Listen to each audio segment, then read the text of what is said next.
una nueva edición de Café Financiero con toda la información necesaria para manejar mejor tu dinero. Hoy vamos a brindar información muy importante para todos los usuarios de tarjetas de crédito. Cuáles son las entidades más convenientes si solés usar tu tarjeta para financiar tus consumos. Vamos también a hablar de seguros de crédito y en el último bloque vamos a conversar con el economista Agustín Datelis para analizar la situación y las perspectivas de la economía argentina. Quédate con nosotros, tras la siguiente pausa vamos a regresar con todos estos temas y vamos a responder, como siempre hacemos, a todas tus consultas.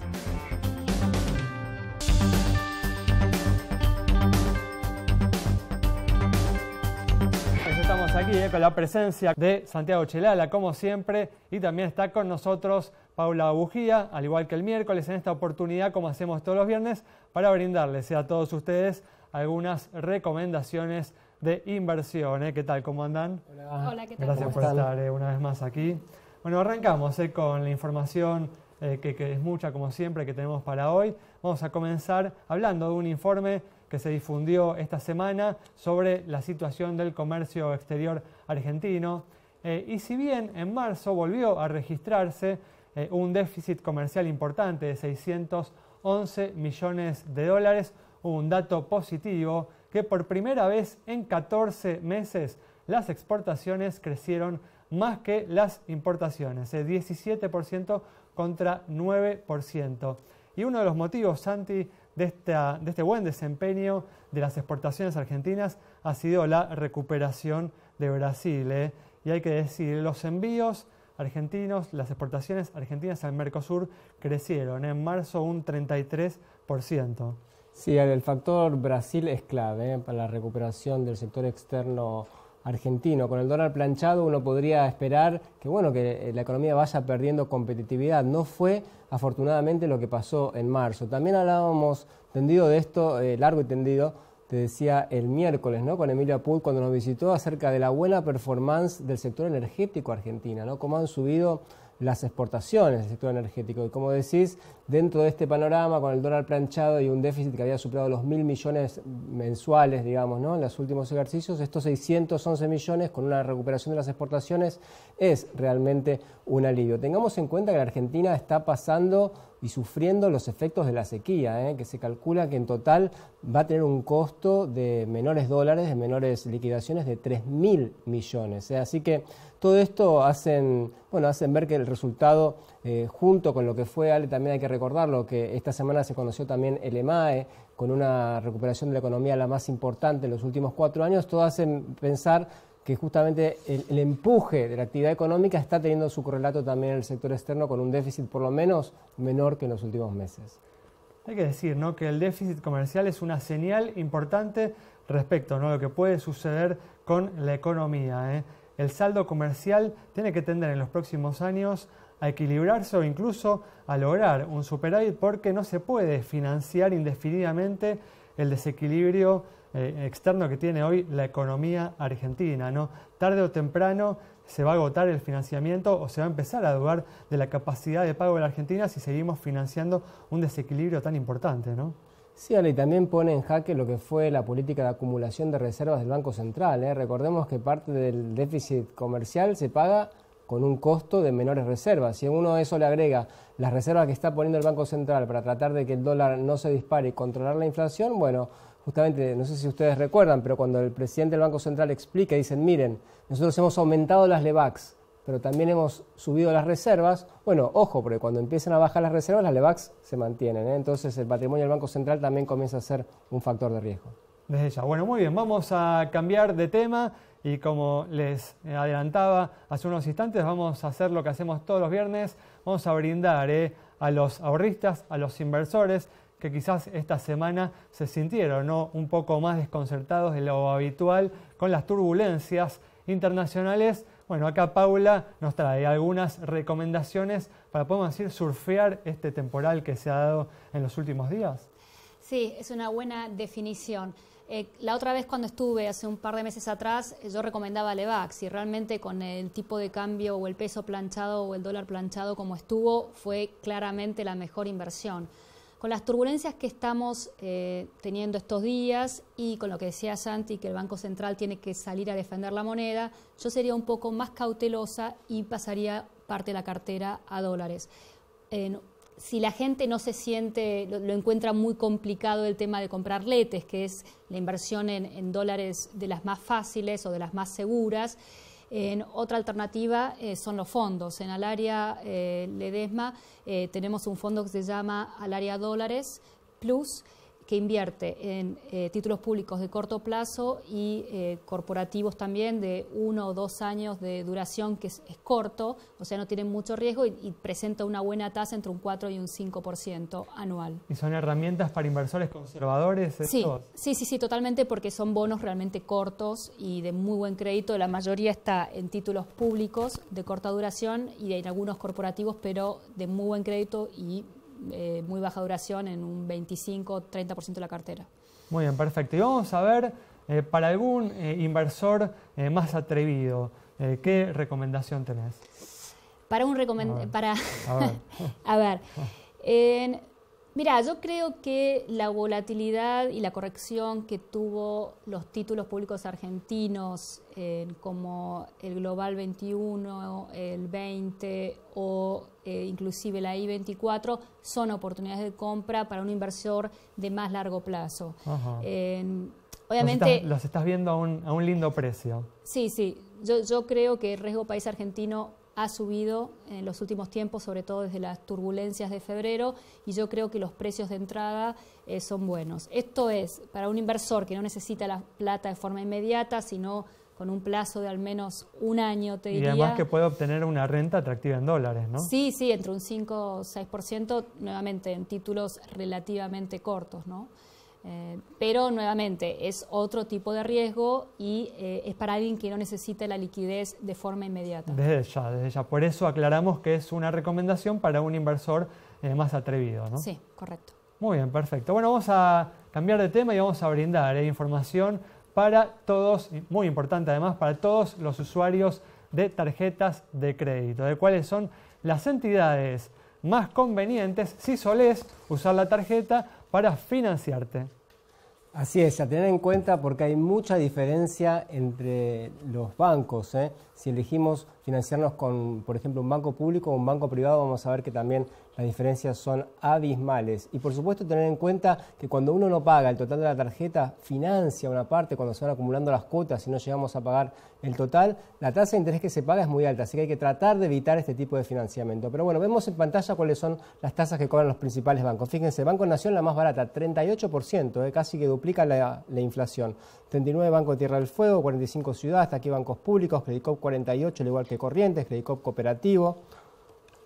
El Banco Francés, 48%, Córdoba 50%, al igual que el Banco La Rioja, el Banco de Chicago y Coinac 51%, estamos en tasas realmente muy pero muy altas. La Pampa 52%, Chubut 53%, 54% el Banco de Neuquén, 55% el Banco Itaú, Municipal de Rosario 56%. Estamos hablando de tasas de interés realmente muy, pero muy elevadas. Hay que destacar que son las entidades con las tasas más bajas del mercado. Ni hablar si uno va a entidades de segunda línea, una mutual o entidades que no son bancarias, pero de segunda línea, realmente uno puede llegar a pagar hasta un 100%. Así que más, lo hemos mostrado aquí. Mucho cuidado con este tipo de tarjetas de crédito que te la dan solamente con un DNI, rápido tenés tu tarjeta, podés comprar en cuotas, pero de vuelta, si no llegás a pagar el saldo, trata de elegir aunque sea alguno de estos bancos que son los más económicos. Toda esta información, como siempre, en detalle en nuestra página de Facebook.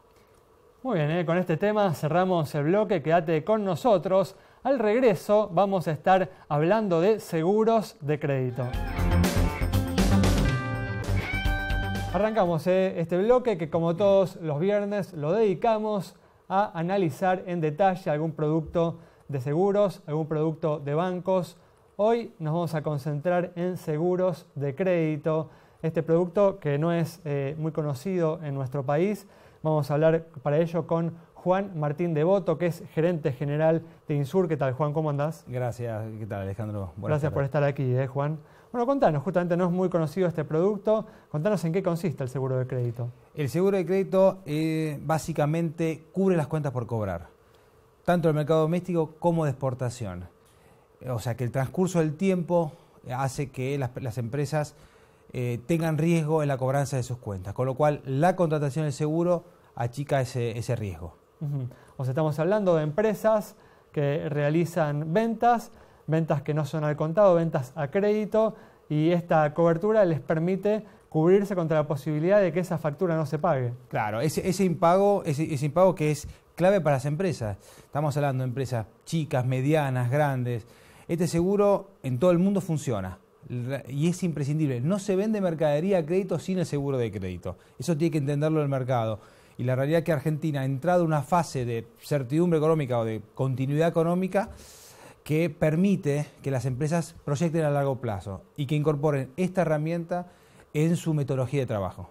Cuando ustedes difunden, cuando ustedes apuntan a comercializar este producto, ¿hay algún segmento de empresas en particular que ustedes consideren que, bueno, por ahí hay que empezar? ¿Esas son las primeras empresas que van a contratar un producto como este?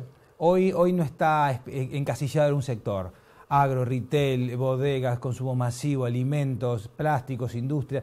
En realidad, todas las industrias que venden a crédito tienen la posibilidad de contratar este servicio.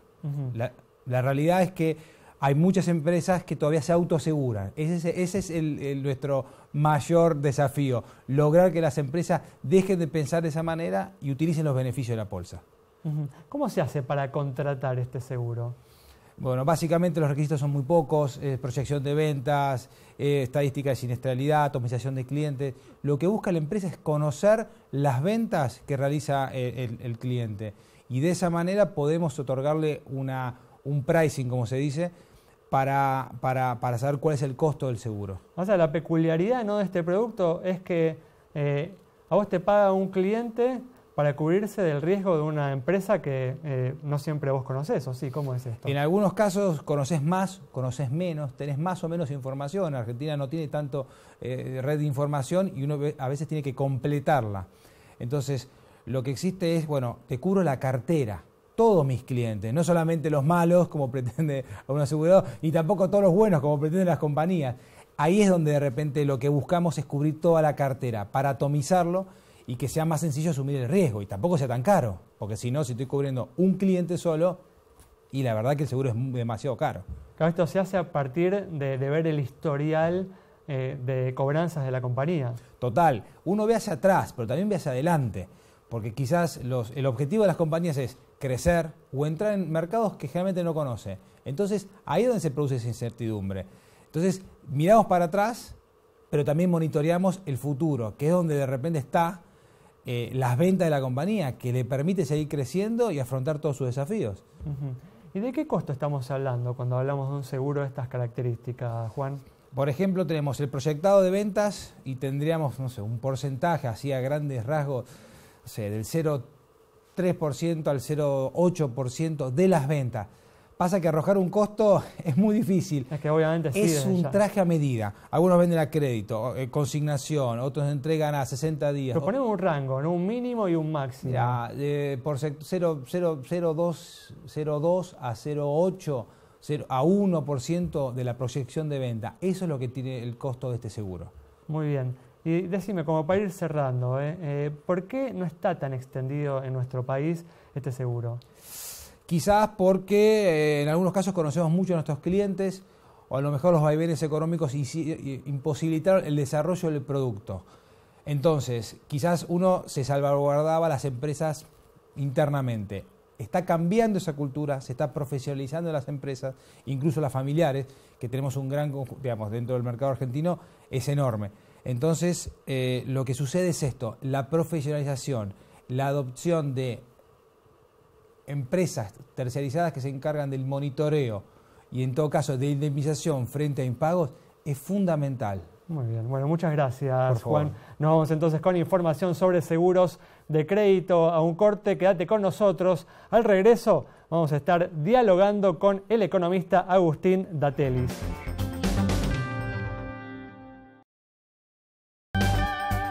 Bueno, ya estamos aquí con la presencia del economista Agustín Datelis para analizar la situación y las perspectivas de la economía argentina. ¿Qué tal, Agustín? ¿Cómo andás? ¿Qué tal? ¿Cómo andás? Gracias por la invitación. Gracias a vos por estar aquí. Y bueno, como hemos visto a lo largo de la semana, el INDEC publicó los datos del crecimiento, los datos de actividad que muestran que en febrero la economía creció al 5,1% en relación al mismo mes del año pasado. Agustín, ¿esperabas datos tan buenos sobre la marcha de la economía? No, la verdad que no, y me sorprenden. Cuando uno se mete y empieza a mirar adentro lo que está ocurriendo, se ve que explica ese crecimiento a algunos sectores muy puntuales, digamos, ¿no? Me parece que, y haciendo un poquito un juego con el crecimiento invisible del cual hablaba el presidente cuando abrió las sesiones, hay un montón de sectores en Argentina, la pequeña y la mediana empresa, que son grandes generadores de empleo, industrias muy vinculadas al mercado interno y muy afectadas por la apertura importadora, tipo textil, tipo plástico, que la están pasando muy mal, digamos. Después hay un crecimiento en algunos sectores de bienes durables, hay una venta muy fuerte. Es como muy heterogénea la performance de la economía. Sí, claro, es muy dispar. Hay sectores que la están pasando muy mal, otros que están en una buena situación, digamos, vinculados con servicios, sector automotriz. El despegue de Brasil de los últimos meses explica también el aumento de producción automotriz que tiene como destino ese mercado, digamos. Entonces, pero digo, no es algo generalizado a nivel económico. Digo, mi visión de la economía siempre es la de vincular mucho el crecimiento con la distribución del ingreso, ¿no? Digo que es una de las críticas que yo hago a algunas líneas más ortodoxas económicas que se preocupan mucho por el crecimiento y dejan de lado o pierden de vista lo que ocurre en términos distributivos. Creo que hoy tenemos un crecimiento explicado en pocos sectores y una concentración del ingreso muy fuerte en algunos sectores. De todas formas, mencionás, ¿no?, justamente el tema de que no están creciendo o están teniendo dificultades muchas pymes que son importantes generadores de empleo. El año pasado hubo una recuperación, ¿no?, del empleo, una caída del desempleo, y me imagino que con estos datos de crecimiento uno también podría esperar que para el primer trimestre por lo menos también continuaría esta recuperación del empleo. Sí, pero no tanto. Mira, una de las cosas que me preocupa también de esta concentración del crecimiento en algunos sectores es que no son sectores muy generadores de empleo, ¿no? Digo, la producción primaria que está en un buen momento, la intermediación financiera, algunos sectores industriales muy puntuales, no son tan generadores de empleo. Digo, por eso te ponía el caso de la pequeña y la mediana empresa que genera, depende qué límite tomes para considerar pyme, pequeña y mediana empresa, pero podemos decir que el 75% del empleo en Argentina lo genera ese sector y ahí están atravesando una situación delicada. Digo, teniendo en cuenta el ritmo de crecimiento poblacional que tiene la economía argentina, teniendo en cuenta la incorporación a la población económicamente activa de nuevos individuos todo el tiempo, hay una necesidad de generación de empleo constante de los, pongámosle, 200.000 puestos de trabajo solo para mantener el piso. Y hoy no veo que la economía esté logrando y que vaya a lograr sostenidamente en el tiempo generar eso. Cuando uno mira los datos de empleo, además, hay algunas cuestiones, con la generación de monotributistas, de monotributo social, ¿no?, más vinculados con esquemas de flexibilización laboral de hecho, que también permiten tener alguna duda sobre lo que está pasando ahí adentro y no tomar esos datos como que realmente se está generando empleo en Argentina, sino que quizá al contrario, ¿no? Está habiendo algunos esquemas de flexibilización que incorporan bajo ciertas modalidades a algunos trabajadores, pero no con todas las de la ley, digamos, ¿no? En términos de derechos. De todas formas, al margen, ¿no?, de la disparidad que se viene observando, que venís observando en el crecimiento que se está registrando, ¿crees que se puede mantener este crecimiento a lo largo de este año, a lo largo de los próximos años? No porque te digo, yo veo con mucha preocupación el esquema macroeconómico que hoy transita la Argentina. En términos de, sencillamente, para ir rápido, los déficits que hoy tiene la economía, estructurales. Tener un déficit de cuenta corriente de 5 puntos del PBI es muy alto. Tener un déficit fiscal total, ¿no?, con financiero, con intereses y con todo, de 6 puntos del PBI también es muy alto. Hoy no veo políticas que estén apuntando a solucionar esa solución. Y más me preocupa el frente externo, porque en el frente fiscal, dado el crecimiento de los intereses de la deuda, podés caer en la idea de la lógica del ajuste para ordenar el déficit primario. En el frente fiscal además hay objetivos fiscales, hay una intención de avanzar con cierta firmeza, ¿no? Claro, lo que pasa es que ahí me preocupa que en ese frente, avanzar con esa firmeza en políticas de ajuste también tiene impacto recesivo, no es gratuito, ¿no? Cuando uno agarra el presupuesto y empieza a recortar partidas presupuestarias, tomemos como ejemplo la modificación de la movilidad jubilatoria hacia fin de año. Un ahorro al Estado de 100.000 millones de pesos. Ahora, son 100.000 millones de pesos que se le quitan al consumo, porque estamos hablando de jubilados donde la propensión marginal a consumir, como le decimos los economistas, cuánto de eso va a parar al consumo, es de 1, es la totalidad. Sí. El aumento de tarifas que se implementa ahora a consecuencia de la eliminación de subsidios implica al sector público un aumento del orden de los 40.000 millones de pesos, esta última que se anunció. Son 40.000 millones de pesos que salen también del consumo, porque salvo algún sector de clase media más acomodada que no tiene necesidad de sustituir consumo, tenemos hoy gran parte de la población que frente a esos aumentos de tarifas tiene que sacrificar consumos de otros lados. Y después otra cosa que me preocupa es el frente monetario, digamos, ¿no? Digo, el esquema que ha montado el Banco Central con un objetivo supuestamente antiinflacionario, que por ahora viene fracasando porque tenemos una inflación acumulada en un poco más de 2 años del 85%, y una aceleración los últimos meses que genera mucha preocupación, me parece a mí que marca una vulnerabilidad para la economía argentina muy importante. Digo, el stock de Levax superando la base monetaria, el nivel actual de reservas, donde la mitad de ellas son depósitos en dólares, el contexto internacional complejo, la presión sobre el dólar, me genera mucha preocupación y me parece que no es un esquema macroeconómico propicio para sostener crecimiento a lo largo del tiempo, ¿no? Agustina, justamente hablabas del tema del Banco Central. El 28 de diciembre quedó de manifiesto una interna en el gobierno que fue la de bajar las tasas de interés justamente para apuntalar el crecimiento económico. ¿Te parece que con un 5% de crecimiento, como vimos en febrero, es tiempo de bajar la tasa de interés todavía más y justamente de crear más empleo, facilitar el crédito, o pensás que hay que priorizar la inflación? No, lo que pasa es que, volvemos a lo mismo, si uno toma ese 5% como que fuera un dato de crecimiento generalizado, digamos, a lo largo de los diferentes sectores de la economía, entonces uno puede decir, che, pero entonces esto está creciendo. Ahora, si uno observa lo que decía al principio, que eso está muy concentrado y que hay una preocupación para que ese crecimiento deje de ser invisible y se sienta en el mercado interno, se sienta en el comercio, en el consumo, en la pequeña y la mediana empresa, en todo lo que moviliza el mercado interno, bueno, ahí esa preocupación lleva a que parte del gobierno, quizá con pragmatismo político de cara a las elecciones del año que viene o lo que fuera, pero empieza a ver que es necesario bajar las tasas de interés. Digamos, todos sabemos que tanto el consumo como la inversión, los principales motores del crecimiento, con tasas de interés tan altas no funcionan. Ahora, esa disputa que quedó muy plasmada, muy evidente el 28 de diciembre, hoy está de nuevo en el plano, digamos. Fíjate que Federico Sturzenegger en las últimas 2 semanas ya 2 veces tiró un mensaje interno a través de mensajes públicos, pero sin nombrar a nadie, hacia la jefatura de gabinete, diciendo, si la inflación sigue con este ritmo, tengo que volver a subir las tasas de interés. Pero evidentemente tiene un impedimento dentro del esquema del gobierno que no le permite subir las tasas, entonces recae en un instrumento del cual él renegó siempre y se manifestó en contra, que es la intervención en el mercado cambiario. Y hoy lo está haciendo a un ritmo, en 2 meses, más de 4.000 millones de dólares, es un ritmo que no se sostiene mucho tiempo más, ¿no? Sí, esta semana fue asombroso lo que se vendió de dólares. ¿Te parece bien, digamos, el tema de no dejar que el dólar se escape, justamente para no perjudicar a los más pobres con más inflación? Sí, nos queda un minuto, Agustín, para ir redondeando, ¿no? Sí, digo, a ver, no permitir que el dólar se escape, obviamente, frente a la alternativa de dejarlo escapar, que lo fije el mercado y que eso te lleve a una espiral inflacionaria devaluatoria, obviamente que es una alternativa. A mí me preocupa mucho cuánto tiempo, sobre todo si se profundiza este contexto internacional, lo vas a poder sostener.